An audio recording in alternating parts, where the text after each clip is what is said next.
ഈശോ മിശിഹായ്ക്ക് സ്തുതിയായിരിക്കട്ടെ. പ്രിയപ്പെട്ടവരെ, നമ്മുടെ നാട്ടിലൊക്കെ ഇപ്പോൾ ഒരുപാട് പള്ളികളൊക്കെ പണിയുന്നത് നിങ്ങൾ കണ്ടിട്ടുണ്ടാകും. പള്ളി നിർമ്മാണം നമുക്കറിയാം, അത് പുതിയ കാര്യമൊന്നുമല്ല. ക്രൈസ്തവ സമൂഹത്തിൻ്റെ ആദിമകാലം മുതൽ ഏതാണ്ട് 4-ാം നൂറ്റാണ്ട് മുതൽ പള്ളികളൊക്കെ പണിതു. അതിനു മുമ്പ് നമുക്ക് പള്ളികളൊന്നുമില്ലായിരുന്നു. പിന്നെ എവിടെയായിരുന്നു? പ്രത്യേകിച്ച് റോമാ സാമ്രാജ്യത്തിലാണെങ്കിൽ റോമിലൊക്കെ കാറ്റക്കോംസ് എന്ന് പറയുന്ന ഭൂഗർഭ അറകളിലാണ് ആരാധന നടത്തിയിരുന്നത്. ഇന്നും അവയൊക്കെ നമുക്ക് അവിടെ കാണാം. അവിടെ തന്നെയാണ് പലരെയും മൃതസംസ്കാരം നടത്തിയിട്ടുള്ളത്, പലരുടെയും ക്രൈസ്തവരുടെ. റോമാ സാമ്രാജ്യത്തിൽ ക്രൈസ്തവർക്ക് സ്വാതന്ത്ര്യമില്ലായിരുന്നു, തങ്ങൾ ക്രൈസ്തവരാണെന്ന് പറയാൻ പോലും.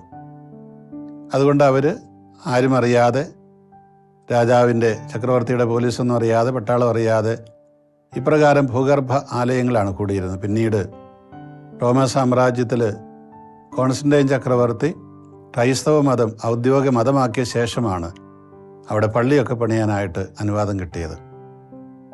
അങ്ങനെ പള്ളി പണിത് ആരാണ്? ജനങ്ങളല്ല.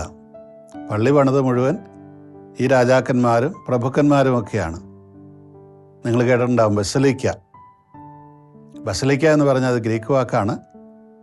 രാജാവിൻ്റെ പള്ളി എന്നാണ് അതിനർത്ഥം. നമ്മളിപ്പോൾ അത് വലിയ ഒരു ഓണറായിട്ട് ബഹുമതിയായിട്ടൊക്കെ കൊണ്ടുനടക്കുമെങ്കിലും അതിൻ്റെ ആരംഭത്തിലേക്ക് പോയി കഴിഞ്ഞാൽ അതിന് അത്രയധികം ബഹുമതിയൊന്നുമില്ല. കാരണം രാജാവിൻ്റെ പ്രൗഢി കാണിക്കാനും രാജാവിന് പ്രാർത്ഥിക്കാനും ഒക്കെ വേണ്ടിയിട്ട് ഉണ്ടാക്കിയിട്ടുള്ള ദൈവാലയങ്ങളാണിതെല്ലാം. അങ്ങനെ ദൈവാലയങ്ങളൊക്കെ ഉണ്ടായി. പക്ഷെ അതിനു മുമ്പ് നമുക്കറിയാം, വളരെ പ്രസിദ്ധമായ ജെറൂസലം ദൈവാലയം അതാദ്യമായിട്ട് സോളമൻ ചക്രവർത്തി പണിതു. പിന്നീടത് നശിപ്പിക്കപ്പെട്ട് കഴിഞ്ഞ് അസീറിയൻസ് അത് നശിപ്പിച്ചു. അതിനുശേഷം ഹെറോദേസ് രാജാവ് അത് പിന്നീട് പുനരുദ്ധരിച്ചു. AD 70 അത് റോമാക്കാർ വന്ന് നിശേഷം നശിപ്പിച്ചു. അതിൻ്റെ പടിഞ്ഞാറെ മതിൽ മാത്രമേ ഇന്ന് നിലനിൽക്കുന്നുള്ളൂ. ജെറൂസലത്തത് ഇന്നുമുണ്ട്.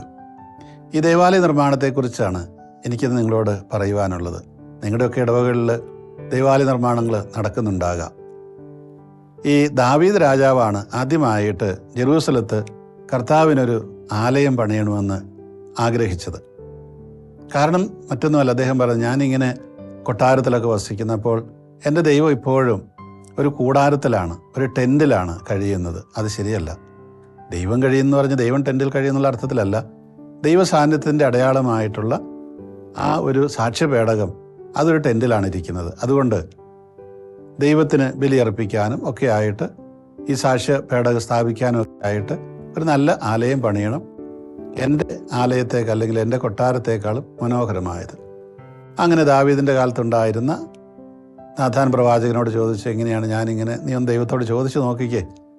അപ്പോൾ നാഥാൻ എടുത്ത പോലെ പറഞ്ഞു, കുഴപ്പമില്ല, പണിതോളാൻ പറഞ്ഞു. പക്ഷേ അന്ന് രാത്രിയിൽ നാഥാനോട് ദൈവം പറഞ്ഞു, നീ ചെന്ന് അവനോട് പറയണം, ദാവീദിനോട്, നീ പണിയില്ല ദൈവാലയം. കാരണം നീ ഒരുപാട് രക്തം ചിന്തിയവനാണ്. നിൻ്റെ കൈകൾ ഒരുപാട് പേരുടെ രക്തം ചിന്തിയതാണ്. അതുകൊണ്ട് എൻ്റെ ദൈവാലയം, എൻ്റെ സാന്നിധ്യം അറിയിക്കാനുള്ള ദൈവാലയം നീ പണിയണ്ട. എങ്കിലും അവൻ്റെ മകൻ സോളമൻ പണിയുമെന്ന് പറഞ്ഞുകൊള്ളുക. അങ്ങനെ സോളമൻ്റെ കാലമായി. സോളമൻ ഭരണമൊക്കെ ഏറ്റെടുത്തു, ശത്രുക്കളെയൊക്കെ ഇല്ലായ്മ ചെയ്തു, രാജ്യം വിസ്തൃതമാക്കി. അങ്ങനെ സോളമൻ രാജസ്ഥാനം ഉറപ്പിച്ചു.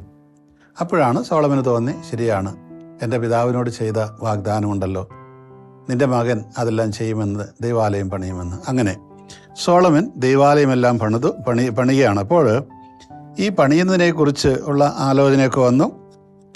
അങ്ങനെ വരുമ്പോൾ 6-ാം അധ്യായത്തിൽ പറയുന്നൊരു കാര്യമുണ്ട്. സോളമന് കർത്താവിൻ്റെ അരുളപ്പാടുണ്ടായി. 6-ാം അധ്യായം 11 മുതലാണത്. നീ എനിക്ക് ഭവനം പണിയുകയാണല്ലോ. എൻ്റെ ചട്ടങ്ങളനുസരിച്ചും എൻ്റെ അനുശാസനങ്ങളനുസരിച്ചും എൻ്റെ കൽപ്പനകൾ പാലിച്ചു നടന്നാൽ ഞാൻ നിൻ്റെ പിതാവായ ദാവീദിനോട് ചെയ്ത വാഗ്ദാനം നിന്നിൽ പൂർത്തിയാക്കും, നിന്നിൽ നിറവേറ്റും. ഞാൻ ഇസ്രായേൽ മക്കളുടെ മധ്യേ വസിക്കും, എൻ്റെ ജനമായ ഇസ്രായേലിനെ ഞാൻ ഉപേക്ഷിക്കുകയില്ല. അങ്ങനെ സോളമൻ ദൈവാലയത്തിൻ്റെ പണി പൂർത്തിയാക്കി. ദൈവം പറയുന്ന കാര്യം ഇതാണ്. ശരിയാണ്, ദാവീദിനെ ഞാൻ അനുവദിച്ചില്ല, പക്ഷെ നിന്നെയാണ് അനുവദിച്ചെങ്കിലും അത് ചില വ്യവസ്ഥകൾക്ക് വിധേയമായിട്ടാണ്. ഈ നിയമത്തിൻ്റെ ഭാഷയിൽ പറയും, നമ്മൾ സാധാരണ ഭാഷയിൽ അത് ഉപയോഗിക്കും. ചില കാര്യങ്ങൾ വ്യവസ്ഥയോട് കൂടിയാണെന്ന് പറയുമ്പം ചില കവയാത്തെന്ന് പറയും, കവയാസ് ഉണ്ടെന്ന് പറയും. കവയാത്ത് ഹർജി കൊടുക്കാമെന്നൊക്കെ പറയും, റിട്ട് പെറ്റീഷൻ കോടതിയിൽ. അപ്പോൾ ചില വ്യവസ്ഥകളോടെയാണത് ഏറ്റെടുക്കുന്നത്, ആ കേസ് ഏറ്റെടുക്കുന്നത്. എന്ന് പറഞ്ഞതുപോലെ ഇവിടെ സോളമന് ദൈവം കൊടുക്കുന്ന ഒരു കവയാത്തുണ്ട്. അതിതാണ്. എന്താണത്? നീ എനിക്ക് ഭവനം പണിയുകയാണല്ലോ. അതിലൊന്നാമത്തെ വ്യവസ്ഥ എന്ന് പറയുന്നത് എൻ്റെ ചട്ടങ്ങൾ ആചരിച്ചു. എൻ്റെ ചട്ടങ്ങൾ എന്ന് പറഞ്ഞാൽ സാധാരണ എന്താണ്? ചട്ടങ്ങൾ എന്ന് പറയുന്നത് നമ്മളൊരു നിയമം പാർലമെൻറ്റ് പാസ്സാക്കി എന്ന് വിചാരിച്ച് അതുടനെ നടപ്പാകില്ല. നടപ്പാകണമെന്നുണ്ടെങ്കിൽ അതിൻ്റെ വിശദാംശങ്ങളെല്ലാം ഉൾപ്പെടുത്തി അതിൻ്റെ ചട്ടങ്ങൾ ഉണ്ടാക്കണം. പല നിയമങ്ങളും പാസ്സാക്കി കഴിഞ്ഞ് 2, 3, 4 കൊല്ലം കഴിഞ്ഞിട്ടാണ് ചട്ടങ്ങൾ ഉണ്ടാക്കുന്നത്. അപ്പോൾ ആ ചട്ടങ്ങൾ ഉണ്ടാക്കുന്നത് വരെ ആ നിയമം നടപ്പിലാവില്ല. അതുകൊണ്ട് തന്നെ നിയമങ്ങളുണ്ടെങ്കിലും ആ നിയമങ്ങളുടെ അടിസ്ഥാനത്തിൽ നമുക്ക് എന്തെങ്കിലും അവകാശം കിട്ടുകയില്ല. അതുകൊണ്ട് ആ അവകാശം നഷ്ടപ്പെട്ടു എന്ന് പറഞ്ഞ് കോടതി കേസ് കൊടുക്കാനും പറ്റില്ല. കാരണം ചട്ടങ്ങൾ വന്നു കഴിഞ്ഞാൽ മാത്രമേ അത് നടപ്പാക്കാനുള്ള ഉത്തരവാദിത്വം സർക്കാരിനുള്ളൂ. അതുകൊണ്ട് നീ എൻ്റെ ചട്ടങ്ങൾ ആചരിക്കണം. അതായത് ഈ 10 കൽപ്പനകളാണുള്ളത്, അതാണ് നിയമം. ആ നിയമത്തിന് കൊടുത്തിരിക്കുന്ന വ്യാഖ്യാനങ്ങളാണ് ഈ പറയുന്ന ചട്ടങ്ങളെന്ന് പറയുന്നത്. അപ്പോൾ നിൻ്റെ ദൈവമായ കർത്താവിനെ മാത്രമാണ് നീ സ്നേഹിക്കേണ്ടത്. അപ്പോൾ ആ ദൈവത്തെ നിൻ്റെ പൂർണ്ണ ഹൃദയത്തോടെ സ്നേഹിക്കണം, അതുപോലെ നിൻ്റെ അയൽക്കാരനെയും. പക്ഷേ അത് പൂർണ്ണ ഹൃദയത്തോടെ എങ്ങനെയാണ് സ്നേഹിക്കേണ്ടത് എന്നുള്ളതിന് വിശദീകരണം കൊടുക്കുന്നതാണ് ചട്ടങ്ങൾ. അതുകൊണ്ടാണ് ആ നിയമജ്ഞമെന്ന് ചോദിച്ചത്, ആരാണ് എൻ്റെ അയൽക്കാരൻ? അപ്പോൾ ഈശോ പറയുന്ന വിശദീകരണം എന്താണ്? അത് ഈ പറയുന്ന യഹൂദന്മാർ റബിമാരുടെ വിശദീകരണത്തിൽ നിന്ന് വ്യത്യസ്തമാണ്. ഇവിടെ പറയുന്നത് ആരാണ്? ഈശോ പറഞ്ഞു, ശമറായക്കാരൻ്റെ കഥ പറഞ്ഞിട്ട് പറഞ്ഞു, നീയും പോയി അതുപോലെ ചെയ്യുക. ആർക്കെല്ലാം ആവശ്യമുണ്ടോ അവരൊക്കെ നിൻ്റെ അയൽക്കാർ തന്നെയാണ്. നിൻ്റെ അയൽക്കാരാണ് എല്ലാം. നിൻ്റെ മതത്തിൽപ്പെട്ടവരോ നിൻ്റെ ജാതിയിൽപ്പെട്ടവരോ നിൻ്റെ ഭാഷയിൽപ്പെട്ടവരോ നിൻ്റെ രാജ്യത്തിലെ പൗരന്മാർ മാത്രം ഒന്നുമല്ല. നിനക്ക് ആർക്കൊക്കെ ആവശ്യമുണ്ടോ അവരെല്ലാം നിൻ്റെ അയൽക്കാരാണ്. നമുക്കറിയാം, യഥാർത്ഥത്തിൽ നമ്മളൊക്കെ അങ്ങനെയാണ് വിശ്വസിക്കുന്നത്. അത് ചെയ്യുന്നത് അങ്ങനെ തന്നെയാണ്, ചെയ്യേണ്ടതും അങ്ങനെ തന്നെയാണ്. ലോകത്തിൻ്റെ പല ഭാഗത്തു നിന്നുള്ള ക്രൈസ്തവ സഹോദരങ്ങൾ നമുക്ക് സഹായങ്ങളൊക്കെ എത്തിച്ചു തരുന്നത് അതുകൊണ്ടാണ്. ഏതെങ്കിലും ലോകത്തിലെവിടെയെങ്കിലും എന്തെങ്കിലും ഭൂമികുലക്കോ പ്രളയമൊക്കെ ഉണ്ടായി കഴിഞ്ഞാൽ അവർ ജാതിയും മതവും നോക്കാതെ എല്ലാവർക്കും സഹായം എത്തിച്ചു കൊടുക്കും. അതിൻ്റെ കാരണം ഇതാണ്. ഈ പറയുന്ന ചട്ടങ്ങൾ അനുസരിച്ച് അയൽക്കാരൻ എന്ന് പറയുന്നത് ആരുമാകാം, നമ്മുടെ മതത്തിൽപ്പെട്ടവർ മാത്രമല്ല. അതുകൊണ്ട് ഈ ചട്ടങ്ങൾ നീ അങ്ങനെ നിൻ്റെ ജനത്തിന് മാത്രമല്ല, നിൻ്റെ കുടുംബത്തിന് മാത്രമല്ല, സകല ജനങ്ങൾക്കും വേണ്ടി നീ നിലകൊണ്ടെങ്കിൽ മാത്രമേ നിനക്ക് ഈ ദൈവാലയം പണിതവിടെ ശരിക്കും അവിടെ ആസ്വദിക്കാനൊക്കെ പറ്റുകയുള്ളൂ, എൻ്റെ സാന്നിധ്യം ഉണ്ടാവുകയുള്ളൂ. രണ്ടാമത് പറയുന്ന കാര്യം എന്താണ്? എൻ്റെ അനുശാസനങ്ങൾ അനുസരിച്ചും. ചട്ടങ്ങൾ ആചരിക്കണം, അനുശാസനങ്ങൾ അനുസരിക്കണം. എന്താ അനുശാസനം എന്ന് പറഞ്ഞാൽ? അത് നമുക്കറിയാം, അതിങ്ങനെ കാലാകാലങ്ങളിൽ നമ്മുടെ സർക്കാരാണ് ഗസറ്റിൽ ഇങ്ങനെ ഓരോ കാര്യം പ്രസിദ്ധപ്പെടുത്തും. അത് പാർലമെൻറ്റിലോ നിയമസഭയിലോ പാസ്സാക്കിയ കാര്യങ്ങളൊന്നും അല്ല. പക്ഷേ ആ പാസ്സാക്കിയ നിയമങ്ങളുടെ അടിസ്ഥാനത്തിൽ, അതിനുവേണ്ടി ഉണ്ടാക്കിയ ചട്ടങ്ങളുടെ അടിസ്ഥാനത്തിൽ കൊടുക്കുന്ന ചില പ്രത്യേക നിർദ്ദേശങ്ങളാണ് ഈ പറയുന്ന അനുശാസനങ്ങൾ. അല്ലെങ്കിൽ ഗസറ്റിലൊക്കെ പബ്ലിഷ് ചെയ്യുമെന്ന് പറയും, സ്പെഷ്യൽ ഗവൺമെൻറ് ഓർഡർ എന്നൊക്കെ പറയും. അപ്പോൾ അങ്ങനെയുള്ള ഓർഡറുകളാണ് ഈ പറയുന്നത്. എൻ്റെ അനുശാസനങ്ങൾ ഇടയ്ക്കിടയ്ക്ക് വരും. അതെങ്ങനെയാണ് ഇടയ്ക്കിടയ്ക്ക് വരുന്നത് പ്രവാചകന്മാരിലൂടെയാണ്. നമുക്കറിയാം, ദൈവജനം വഴിതെറ്റിപ്പോകുമ്പോൾ പ്രവാചകന്മാരെ ദൈവം അയക്കും. പക്ഷേ അവരെയൊക്കെ തല്ലിക്കൊന്നു കളയും, അവർ വെറുതെ വിടില്ല. കാരണം എന്താണ്? അവർ ചെന്ന് പറയുന്ന കാര്യങ്ങൾ ഇവർക്ക് ഇഷ്ടമില്ല. നമ്മളങ്ങനെയല്ലേ? നമ്മൾ ചെയ്യുന്ന ചില കാര്യങ്ങൾ നമുക്ക് അത് വളരെ ഇഷ്ടമാണ്, അത് ചെയ്യരുതെന്ന് പറയുന്നവരെയൊക്കെ നമ്മൾ വെറുക്കും. അവരെ തീർച്ചയായിട്ടും നമ്മൾ എങ്ങനെയെങ്കിലും കൊടുക്കാൻ ശ്രമിക്കുകയും ചെയ്യും. ഉദാഹരണമായിട്ട്, വീട്ടിൽ കുടിച്ചിട്ട് വരുന്ന ഭർത്താവ്, അപ്പോൾ ഭാര്യ പറയുന്നു, മനുഷ്യനെ നിങ്ങളിങ്ങനെ കുടിച്ചിട്ട് വരാതെ, നമ്മുടെ പണമെല്ലാം പോവുകയല്ലേ, നമ്മുടെ മക്കൾ വഴിതെറ്റി പോവുകയല്ലേ, അതുങ്ങൾക്ക് വല്ലതും ഭക്ഷിക്കാനുണ്ടോ, ഉടുക്കാനുണ്ടോ, ഓടി അവിടെ നിന്ന്, നിൻ്റെ അപ്പനും കുടിക്കുന്നില്ലേ? ഈ ചോദ്യമാണ് അടുത്ത് വരിക. അപ്പോഴിങ്ങനെ നമുക്ക് ഈ പറയുന്ന രീതിയിൽ അനുശാസനങ്ങൾ വരുന്നതൊക്കെ എങ്ങനെയാണ്? അത് നേരിട്ട് ദൈവം ഇങ്ങനെ നമുക്ക് പറഞ്ഞു തരികയല്ല ചെയ്യുന്നത്. ഒരുപക്ഷെ നമ്മുടെ വൈദികരിലൂടെ, നമ്മുടെ അധികാരികളിലൂടെ, നമ്മുടെ മാതാപിതാക്കളിലൂടെ, അല്ലെങ്കിൽ ഭാര്യയിലൂടെ, മക്കളിലൂടെ, ഭർത്താവിലൂടെ ഒക്കെ ആവാം. അപ്പോൾ ഈ അനുശാസനങ്ങൾ അനുസരിച്ചില്ലെങ്കിൽ നിനക്ക് ഈ ദേവാലയം പണിയാൻ കഴിയില്ല, അല്ലെങ്കിൽ ഞാൻ അവിടെ എൻ്റെ സാന്നിധ്യം അവിടെ ഉണ്ടാവില്ല. അതുകൊണ്ട് നീ പറയണം, ചട്ടത്തിലതില്ല, അല്ലെങ്കിൽ ഇതിങ്ങനെയല്ല, ശരിയല്ല എന്ന് പറഞ്ഞാൽ ശരിയാകില്ല. നീ എൻ്റെ അനുശാസനങ്ങൾ കൃത്യമായിട്ട് നോക്കണം. നമുക്കറിയാം, നമ്മുടെ ഈ ഗസറ്റിൽ പബ്ലിഷ് ചെയ്യുന്ന കാര്യങ്ങൾ എല്ലാവർക്കും ഒന്നും അറിയത്തില്ല. ആവശ്യം വരുമ്പോൾ പോയി നോക്കും. നിയമത്തിലൊരു തത്വമുണ്ട്, ഈ അറിവില്ലായ്മ, നിയമത്തെക്കുറിച്ചുള്ള അറിവില്ലായ്മ നീതീകരിക്കപ്പെടില്ല ഒരിക്കലും. നമ്മളിപ്പോൾ ഒരു കോടതിയിൽ ചെന്നിട്ട് എന്തെങ്കിലും നമ്മൾ വണ്ടി ഓടിച്ച് പോയപ്പോഴെന്തെങ്കിലും സംഭവിച്ചു, നമ്മളൊരു പക്ഷേ സൈഡ് തെറ്റിച്ചതോ ഒക്കെ ആവാം, അല്ലെങ്കിൽ വേറെ എന്തെങ്കിലും ആകാം, ലൈറ്റ് ഡിം ചെയ്ത് കൊടുക്കാത്തതൊക്കെ ആവാം, ഇടതുവശത്തോടെ ഓവർടേക്ക് ചെയ്തതാകാം. അങ്ങനെയൊക്കെ വരുമ്പോൾ കോടതിയിൽ ചെന്ന് നമ്മൾ പറയും, അയ്യോ എനിക്കത് അറിയത്തില്ല, ഞാൻ അങ്ങനെ കയറാൻ പാടില്ലെന്ന്, അല്ലെ ലൈറ്റ് അങ്ങനെ ഡിം ചെയ്യണമായിരുന്നു, എനിക്ക് അറിയത്തില്ലായിരുന്നു എന്ന് പറഞ്ഞിട്ട് കാര്യമില്ല.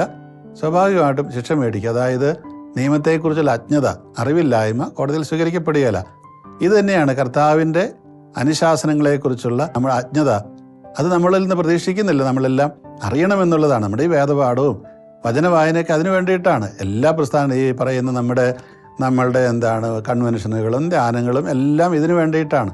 കർത്താവിൻ്റെ ചട്ടങ്ങൾ എന്താണെന്നറിയാൻ, അവിടുത്തെ അനുശാസനങ്ങൾ എന്താണെന്നറിയാൻ, അതനുസരിച്ച് ജീവിക്കാൻ വേണ്ടിയിട്ടാണ് യഥാർത്ഥത്തിൽ ഇതെല്ലാം നമ്മുടെ ജീവിതത്തിൽ ഇതെല്ലാം ഉണ്ടാകുന്നത്, ക്രൈസ്തവ സഭയിൽ ഇതെല്ലാം ഉള്ളത്. അതുകൊണ്ട് മാത്രമല്ല, ഈ അനുശാസനങ്ങൾ എപ്പോഴും ഇടയ്ക്കിടയ്ക്ക് വരും. അത് നമ്മളിങ്ങനെ നോക്കിക്കൊണ്ടിരിക്കണം. നമ്മൾ പലപ്പോഴും ഇങ്ങനെയല്ലേ, ഈ ചിലപ്പം വിദേശത്തൊക്കെ പോകാനുള്ളവർ അവരുടെ വീസായ്ക്ക് വേണ്ടിയിട്ട് ഇൻ്റർവ്യൂവിന് സ്ലോട്ട് കിട്ടണമെന്ന് പറയും. ചിലപ്പോൾ പറയും സ്ലോട്ട് കിട്ടുന്നില്ല.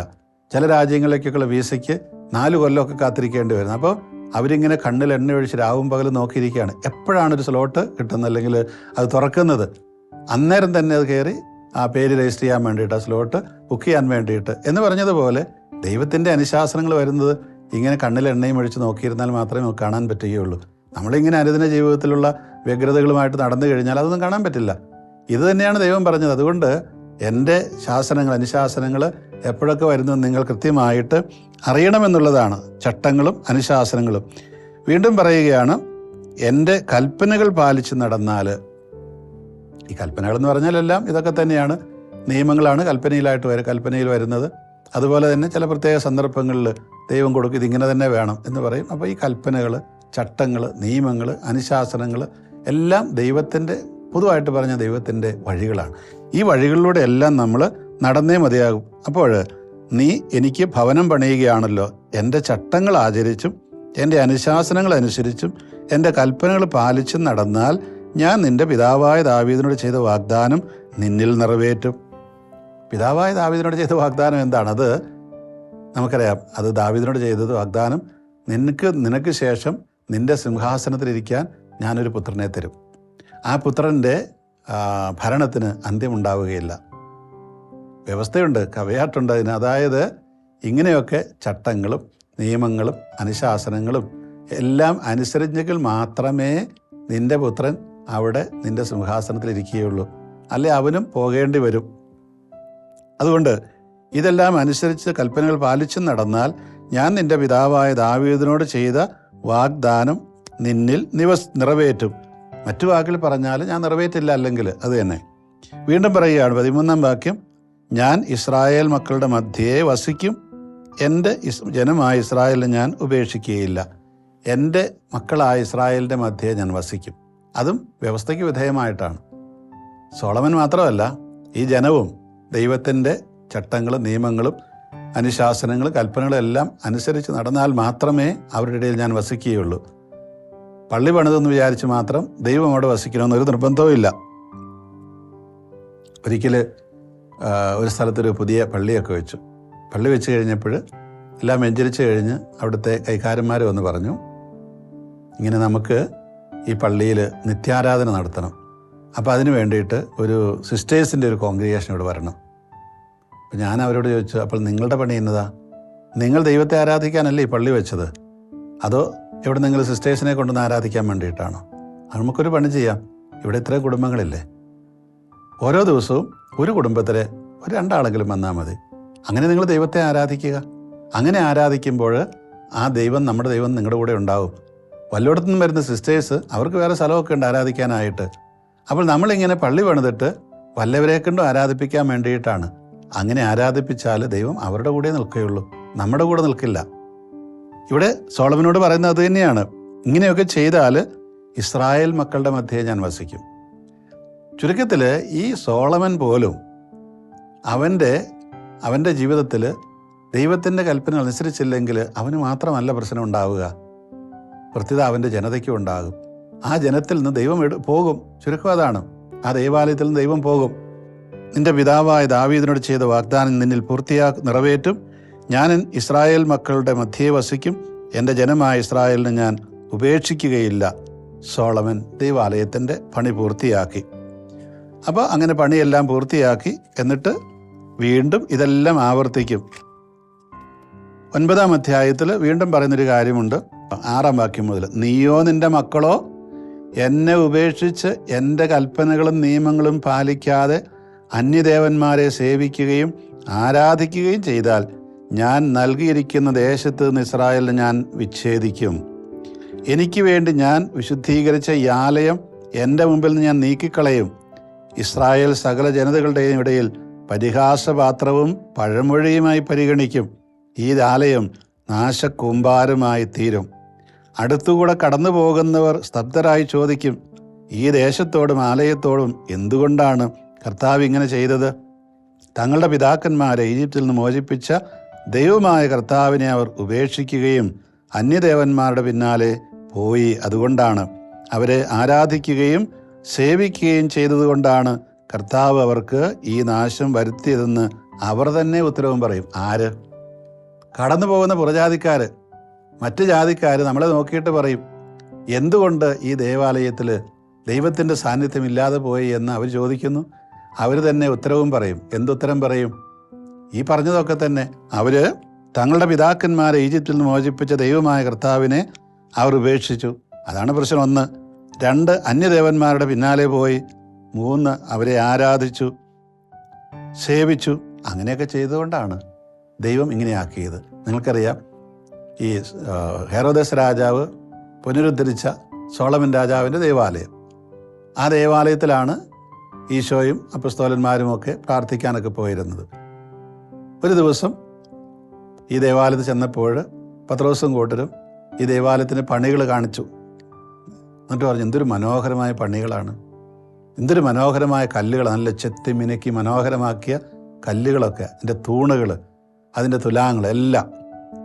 അപ്പോൾ ഈശോ പറഞ്ഞത്, കൺഗ്രാജുലേഷൻസ്, മനോഹരമായിരിക്കുന്നു. ഇതാര്? നല്ല ശില്പി, നല്ല പണിക്കാർ, നല്ല കോൺട്രാക്ടർ, നല്ല വികാരിച്ചൻ, അതാണ് പറഞ്ഞത്? അല്ല. ഈശോ പറഞ്ഞത് കല്ലിന്മേൽ കല്ല് ശേഷിക്കാതെ ഇതിവിടെ അവശേഷിക്കുമെന്നാണ് പറഞ്ഞത്. അതിൻ്റെ കാരണം എന്താണ്? അതിൻ്റെ കാരണം മറ്റൊന്നുമല്ല, ഈ പറഞ്ഞതൊക്കെ തന്നെയാണ്. തങ്ങളെ മോചിപ്പിച്ച ദൈവമായ കർത്താവിനെ അവർ ഉപേക്ഷിക്കുകയും അന്യദേവന്മാരുടെ പിന്നാലെ പോവുകയും ചെയ്തു. അവരെ ആരാധിച്ചു, അവരെ സേവിച്ചു. അതുകൊണ്ട് കർത്താവ് തൻ്റെ സാന്നിധ്യം അവിടെ നിന്ന് എടുത്തു മാറ്റി. എസെക്കിയേൽ പ്രവാചകൻ്റെ പുസ്തകത്തിലൊക്കെ നിങ്ങൾക്കത് കാണാം.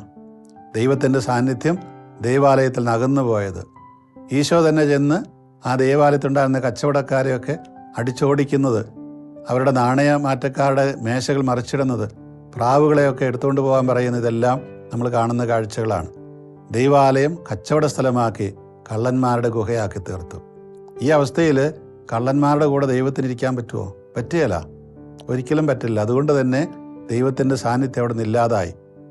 അപ്പോൾ അവിടെ ഉണ്ടായിരുന്ന പുരോഹിതന്മാർ, ഈ സദ്ദുക്കായെന്ന് പറയുന്നവർ, ഈശോയെ വാക്കിൽ കൊടുക്കാനൊക്കെ വരുന്നവർ, ഒരു സ്ത്രീ, 7 ഭർത്താക്കന്മാരുണ്ടായിരുന്ന ഒരു സ്ത്രീ സ്വർഗത്ത് ചെല്ലുമ്പോൾ അവൾ ആരുടെ ഭാര്യയായിരിക്കും എന്നൊക്കെ ചോദിക്കുന്ന സദ്ദുക്കായർ, അവർ ഉയർപ്പിൽ വിശ്വസിച്ചിരുന്നവരല്ല, അതുകൊണ്ടാണ് അങ്ങനെ ചോദിക്കുന്നത്. അപ്പോൾ അങ്ങനെയുള്ള വിശ്വാസം പോലും ഇല്ലാത്ത പുരോഹിതന്മാർ ബലിയർപ്പിക്കുന്ന സ്ഥലമായത് മാറി. മാത്രമല്ല, പണസമ്പാദനത്തിന് വേണ്ടിയുള്ള ഒരു ഉപാധിയായിട്ട് ദൈവാലയത്തെ അവർ മാറ്റി. ദൈവത്തിൻ്റെ സ്ഥാനം അവരെടുത്തു കളഞ്ഞു. പകരം മാമോനെ അവിടെ കൊണ്ട് പ്രതീക്ഷിച്ചു. പിന്നെ മക്കബായരുടെ പുസ്തകം വായിച്ചാൽ മനസ്സിലാകും, കാശ് കൊടുത്തിട്ട് മഹാപുരോഹിത സ്ഥാനം ചക്രവർത്തിമാരിൽ നിന്ന്, രാജാക്കന്മാരിൽ നിന്നും, ഗവർണർമാരിൽ നിന്നൊക്കെ വാങ്ങിക്കുന്ന ചിലർ, എന്നിട്ടത് പിടിച്ചു പറിക്കുന്നവർ, ഒരാളുള്ളപ്പോൾ വേറൊരാൾ കൂടുതൽ പണം കൊടുത്ത് ആദ്യത്തെ ആളെ പുറത്താക്കിയിട്ട് മഹാപുരോഹിതനാകുന്നത്, എന്നിട്ട് അവിടെയുള്ള കച്ചവട സ്ഥലം മാർക്കറ്റിനെ ചൊല്ലി വഴക്കുണ്ടാക്കുന്നത്, ഇങ്ങനെ ഒരുപാട് കാര്യങ്ങൾ നിങ്ങൾക്ക് കാണാം. ഇതൊക്കെ കണ്ടിട്ടാണ് ഈശോ പറഞ്ഞത്, മക്കളെ, കല്ലിന്മേൽ കല്ല് ശേഷിക്കാതെ ഇതെല്ലാം നശിപ്പിക്കപ്പെടും. ഇത് തന്നെ ഒരു പക്ഷേ നമ്മളോടൊക്കെ പറയും. ഈ ദേവാലയത്തെക്കുറിച്ചൊക്കെ ചിന്തിക്കുമ്പോൾ ഓർക്കുക, നമ്മൾ ഈ ദേവാലയം എല്ലാം പണിയുന്നു, എന്നിട്ട് അവിടെ സമാധാനമുണ്ടോ, ശാന്തിയുണ്ടോ? നമ്മുടെ സഭയിൽ എത്ര ദേവാലയങ്ങൾ അടഞ്ഞു കിടപ്പുണ്ട്. ഇതിനെല്ലാം ഉത്തരം പറയേണ്ടി വരില്ലേ നമ്മൾ? തീർച്ചയായിട്ടും പറയേണ്ടി വരും. ദൈവത്തിൻ്റെ മുമ്പിൽ എല്ലാത്തിനും ഉത്തരം പറയേണ്ടി വരും. ഈ ദേവാലയങ്ങൾ നോക്കിയിട്ട് ദൈവം എന്തെങ്കിലും പറയുമോ? ഓ മനോഹരം, ആരിതുണ്ടാക്കി, എന്തോ ഒരു നല്ല പള്ളി പറയില്ല. കർത്താവിൻ്റെ സാന്നിധ്യം ഇല്ലാതായ സ്ഥലങ്ങളായിട്ടത് മാറുകയുള്ളൂ. അതിൻ്റെ ഉത്തരവാദികൾ ആരായിരുന്നാലും അവർ ദൈവത്തിൻ്റെ മുമ്പിൽ ഉത്തരം കൊടുക്കേണ്ടി വരും. ഈ ദൈവാലയത്തെക്കുറിച്ച് പിന്നീട് നമുക്കറിയാം, പൗലോസ്ലീഹ പറയുന്നൊരു കാര്യമുണ്ട്. 1 കൊരിന്ത്യർ 3:16 നിങ്ങൾ ദൈവത്തിൻ്റെ ആലയമാണെന്നും ദൈവാത്മാവ് നിങ്ങളിൽ വസിക്കുന്നുവെന്ന് നിങ്ങൾ അറിയുന്നില്ലേ? ദൈവത്തിൻ്റെ ആലയം നശിപ്പിക്കുന്നവനെ ദൈവവും നശിപ്പിക്കും. എന്തെന്നാൽ ദൈവത്തിൻ്റെ ആലയം പരിശുദ്ധമാണ്. ഈ ആലയം നിങ്ങൾ തന്നെയാണ്. ഈ ആലയം എന്ന് പറയുന്നത് കേവലം മണ്ണും കല്ലും തടിയും കൊണ്ടുണ്ടാക്കിയ കെട്ടിടം മാത്രമല്ല. നിങ്ങൾ ദൈവത്തിൻ്റെ ഇരിപ്പിടങ്ങളായ ആലയങ്ങളാണ്. ദൈവത്തിൻ്റെ സാന്നിധ്യം, ദൈവത്തിൻ്റെ നാമം അറിയിക്കുന്ന സ്ഥലമായിരുന്നു യെരൂശലേം ദേവാലയം. ആ ദേവാലയം ഇന്ന് അവിടെ ഇല്ല. ദൈവം അവിടുന്ന് പോയി കഴിഞ്ഞു. ദൈവത്തിൻ്റെ സാന്നിധ്യം അവിടുന്ന് പോയി കഴിഞ്ഞു. ദൈവത്തിൻ്റെ നാമം അവിടുന്ന് മറഞ്ഞു കഴിഞ്ഞു. ഇന്ന് നമ്മളോട് പറയുന്നത് എന്താണ്? നിങ്ങളാണ് എൻ്റെ ദേവാലയം, നിങ്ങളാണ് ഞാൻ വസിക്കുന്ന ദേവാലയം. അതുകൊണ്ട് ഈ ദേവാലയത്തെ ആര് നശിപ്പിച്ചാലും അതിനെ ഞാനും നശിപ്പിക്കും. നശിപ്പിക്കുന്ന എങ്ങനെയാണ്? ഞാനാകുന്ന ഈ ദേവാലയത്തെ, കർത്താവിൻ്റെ ഇരിപ്പിടമായ ഞാനാകുന്ന ദേവാലയത്തെ ഞാൻ തന്നെ നശിപ്പിക്കുന്നത് എങ്ങനെയാണ്? ഞാൻ കള്ളു കുടിക്കുക, പെണ്ണു കുടിക്കാൻ പോകുന്നു, അല്ലെങ്കിൽ വേശ്യകളുടെ കൂടെ പോകുന്നു, അല്ലെങ്കിൽ കക്കാൻ പോകുന്നു, മോഷ്ടിക്കാൻ പോകുന്നു, അല്ലെങ്കിൽ അതിക്രമം ചെയ്യാൻ പോകുന്നു, കൈക്കൂലി വാങ്ങിക്കുന്നു. ഇതെല്ലാം ചെയ്യുമ്പോൾ ഈ ദേവാലയം ഞാനും കച്ചവട സ്ഥലമാക്കുകയാണ് ചെയ്യുന്നത്. അപ്പോൾ ഞാനതിനെ നശിപ്പിക്കുകയാണ് ചെയ്യുന്നത്. അങ്ങനെ വരുമ്പോൾ സ്വാഭാവികമായിട്ടും കർത്താവ് പറയുന്നത്, പൗലോസ്ലീഹ പറയുന്നത്, ആ ദേവാലയം നശിപ്പിക്കുന്നവനെ ദൈവം നശിപ്പിക്കും. ഇന്ന് നമ്മുടെ ഇടയിലൊക്കെ ഇങ്ങനെയൊക്കെ സംഭവിക്കുന്നുണ്ടെങ്കിൽ ഈ വചനങ്ങളൊന്നും നമ്മൾ ഓർക്കാത്തത് കൊണ്ടാണ്. വെളിപാട് പുസ്തകം 21 അധ്യായം 22 വാക്യം പറയുന്നത് എങ്ങനെയാണ്? അവിടെ ആ പീഡനങ്ങളെല്ലാം സഹിച്ച് അവസാനം വിജയലാളിതമാകുന്ന സഭയെക്കുറിച്ചാണ് പറയുന്നത്. അവിടെ പറയുന്നത്, ഞാൻ നഗരത്തിലേക്ക് ചെന്നു, അവിടെ ദേവാലയം കണ്ടില്ല. സർവശക്തനും ദൈവവുമായ കുഞ്ഞാടും കർത്താവും തന്നെയാണ് ദേവാലയം എന്ന് പറയുന്നത്. ആ കുഞ്ഞാടും കർത്താവും ഇല്ലാത്ത സ്ഥലങ്ങൾ ഒരിക്കലും ദേവാലയമാവില്ല. കുഞ്ഞാടും കർത്താവും ഇരിക്കുന്ന എങ്ങനെയാണ്? അത് നമ്മളിലൂടെയാണ് ആയിരിക്കേണ്ടത്. പൗലോസ്ലീഹ പറയുന്നത് പോലെ അവിടുത്തെ അനുശാസനങ്ങൾ, ചട്ടങ്ങൾ, നിയമങ്ങൾ, കൽപ്പനകളൊക്കെ പാലിക്കുന്ന നമ്മളിൽ മാത്രമേ ആ പറയുന്ന കുഞ്ഞാടും കർത്താവും ഉണ്ടായിരിക്കുകയുള്ളൂ. ആ കുഞ്ഞാടും കർത്താവും തന്നെയാണ് ദേവാലയം. ആ ദേവാലയം നമ്മളിലാണ് സ്ഥിതി ചെയ്യുന്നത്. അപ്പോൾ ആ ദേവാലയത്തിനായിരിക്കാൻ പറ്റിയ അവസ്ഥയിലുള്ള ഒരു സാഹചര്യം നമ്മളിലുണ്ടാവണം. അങ്ങനെ പറയാം, നമ്മളൊരു വീട് പണിയുമ്പോൾ ആദ്യമായിട്ട് എന്താ ചെയ്യുന്നത്? അനുവാദമൊക്കെ മേടിച്ചിട്ട് അതിൻ്റെ തറ നിരത്തും, അവിടെയുള്ള മണ്ണൊക്കെ മാറ്റി നല്ല നിരപ്പാക്കി, എന്നിട്ടോ വാനം മാന്തിയിട്ട് അടിസ്ഥാനമിട്ട് നല്ല ഉറപ്പുള്ള അടിസ്ഥാനത്തിന്മേലാണ് വീട് പണിയാനായിട്ട് ആരംഭിക്കുന്നത്. ഇതുപോലെ തന്നെയാണ് നമ്മളാകുന്ന ആ ദേവാലയങ്ങളുടെ അടിസ്ഥാനം എന്തായിരിക്കണം? ഈ സർവശക്തനും ദൈവമായ കർത്താവും കുഞ്ഞാടും തന്നെയായിരിക്കണം ആ ദേവാലയത്തിൻ്റെ അടിത്തറ എന്ന് പറയുന്നത്. അതുകൊണ്ടാണ് ഈ കത്തോലിക്ക വിശ്വാസം നമ്മൾ പറയുന്നത്, ഈ കർത്താവിൻ്റെ ഉയർപ്പാണ് നമ്മുടെ എല്ലാം വിശ്വാസത്തിൻ്റെ അടിസ്ഥാനം എന്ന് പറയുന്നത്. അടിത്തറ എന്ന് പറയുന്നത് പൗലോസ്ലീഹയുടെ ലേഖനമുണ്ടല്ലോ, ഈ മൂലക്കല്ലിനെ കുറിച്ച്, ആ മൂലക്കല്ലിൽ വീഴുന്നവരെല്ലാം നശിച്ചു പോകുന്നൊക്കെ പറഞ്ഞ്. അതായത് ഇത്രയേ ഉള്ളൂ. ഈ ദേവാലയം എന്ന് പറയുന്നത് കേവലം വേറൊരു മീറ്റിങ്ങിൻ്റെ സ്ഥലമല്ല. അത് ദൈവത്തിൻ്റെ ഇരിപ്പിടമായി മാറണം. ആ ദേവാലയം, നമ്മൾ ഈ ഭൗതികമായി പണിയുന്ന ദേവാലയം, അവിടെ ദൈവത്തിൻ്റെ സാന്നിധ്യം ഉണ്ടാകണമെങ്കിൽ സക്രാരിയിൽ വാഴ്ത്തപ്പെട്ട അപ്പം ഇരുന്നാൽ മാത്രം പോരാ. നമ്മളാകുന്ന ദേവാലയങ്ങൾ വിശുദ്ധീകരിക്കപ്പെട്ട് അവിടെ ആയിരിക്കണം. ആ ദേവാലയത്തിൻ്റെ തന്നെ പല കല്ലുകളാണ് നമ്മൾ. അതുകൊണ്ടാണ് നിങ്ങളൊരു ആത്മീയ ഭവനമായി പടുത്തുയർത്തപ്പെടട്ടെ എന്ന് പത്രോസ്ലീഹ തൻ്റെ ലേഖനത്തിൽ പറയുന്നത്. നമ്മളാകുന്നത് ഈ സജീവ ശിലകൾ കൊണ്ടുള്ള ഒരു ആത്മീയ ഭവനമായിട്ട് അത് പണിതുയർത്തപ്പെടണം. ഇന്ന് നമ്മുടെ പല പള്ളികളും പണിത് കഴിയുമ്പോൾ അവസാനം വഴക്കും വക്കാണും പൊതുയോഗത്തിൽ അടിയും പിടിയും അങ്ങനെയാണത് പിരിയുന്നത്.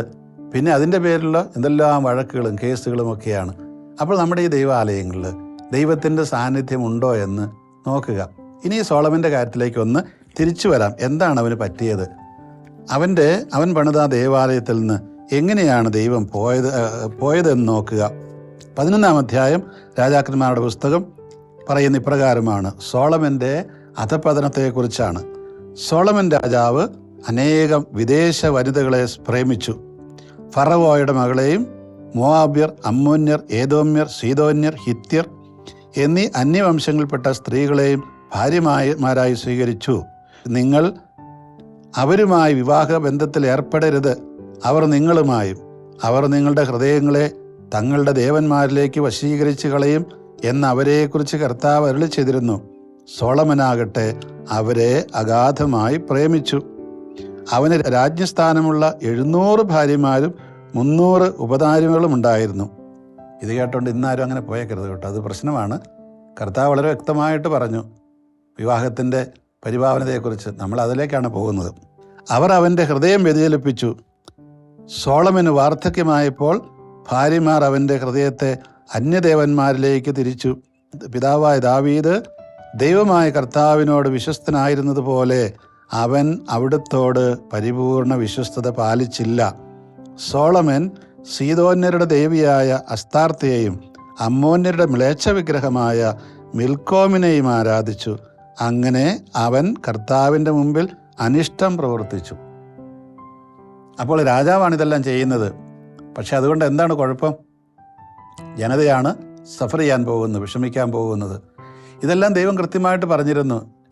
ദാവീദിനോടും പറഞ്ഞിരുന്നു, നിൻ്റെ മകൻ എൻ്റെ വഴികളിലൂടെ നടക്കുകയാണെങ്കിൽ, എൻ്റെ ചട്ടങ്ങളും അനുശാസനങ്ങളും കൽപ്പനകളും നിയമങ്ങളും അനുസരിച്ചാൽ മാത്രമേ ഈ ദൈവാലയത്തിൽ ഞാൻ ഉണ്ടാവുകയുള്ളൂ. അല്ലെങ്കിൽ ഇസ്രായേൽ മക്കളുടെ മധ്യത്തിൽ നിന്ന് ഞാൻ എൻ്റെ സാന്നിധ്യം എടുത്തു മാറ്റുമെന്ന് വളരെ കൃത്യമായിട്ട് ദൈവം പറഞ്ഞിരുന്നു. ഇവിടെ സംഭവിച്ചത് അത് തന്നെയാണ്.